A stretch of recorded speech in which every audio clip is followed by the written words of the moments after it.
Radio Rahim with Frank Warren. First of all, we're happy to see you well and smiling. We've been missing you the last couple of weeks, but you've go ahead. The business has been capable hands with my son George and the rest of the guys in the office. Done a great job.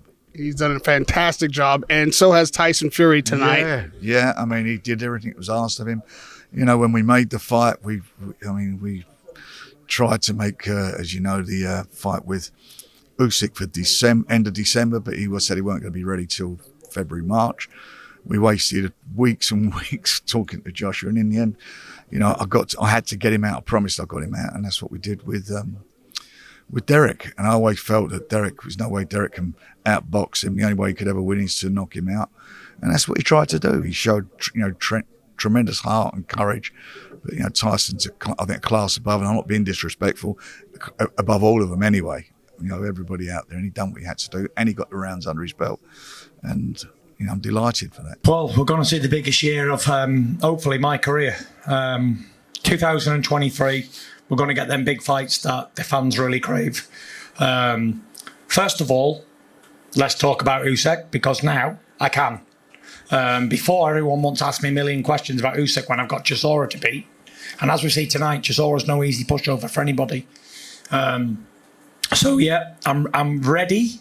I'm willing to take on USYK next, whether it's going to be in Saudi Arabia or back here in the UK. It's both places will be fantastic. And let's give the fans one champion, one name, one face. USYK's up for the challenge. He came over tonight, so fair play to him. He's not an easy boxer to figure out. He's a slick southpaw mover. With very good skills, Olympic gold medalist, and he's coming on some good form, so I'm really looking forward to the challenge.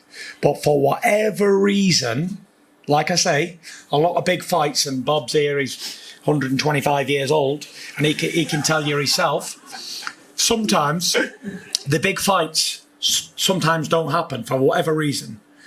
But I've got a good feeling this one's going to happen, but if it doesn't for X, Y or Z reasons, then we'll have Joe Joyce at Wembley next year as well. But providing the USYK one does happen, then I'll do him, and then I'll have Joe Joyce as well at Wembley. Why not?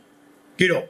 Yeah, I think they should fight. It's a fight that the general, everyday, casual boxing person would like to see, and it's a fight that Tommy wants and Jake wants. So yeah, I think that fight should happen in 23. Maybe it could be on the undercard of me and USYK, who knows? Got to keep it short and sweet to the point. I know you're trying to get out of here. The idea that there's an undisputed title fight on the line here has been questioned, obviously, by Eddie Hearn. Can you put that worry to bed? Well, you know, as usual, he's always, you know, what he says as far as he's concerned, that's how it is, but we know different.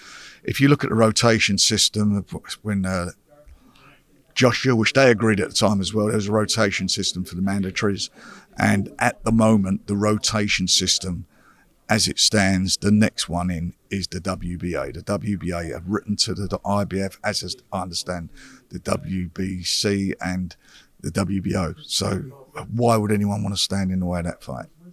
And does Joe Joyce stand a chance of coming first before USYK? Only if there's a problem, but I think that, you know, we all want to see the USYK fight, and I want to see the USYK fight because I really want to see Tyson prove what he has proved. It, you know, just like him to win BD, have the 4 belts. It's a great thing to have on his resume, and I'd like to then see Joe in with him, because I think it's a great fight, clash of styles. I think the fans will love to see both of those fights next year. Thank you for the time, and it's always a pleasure to see you. Radio Rahim with Frank Warren.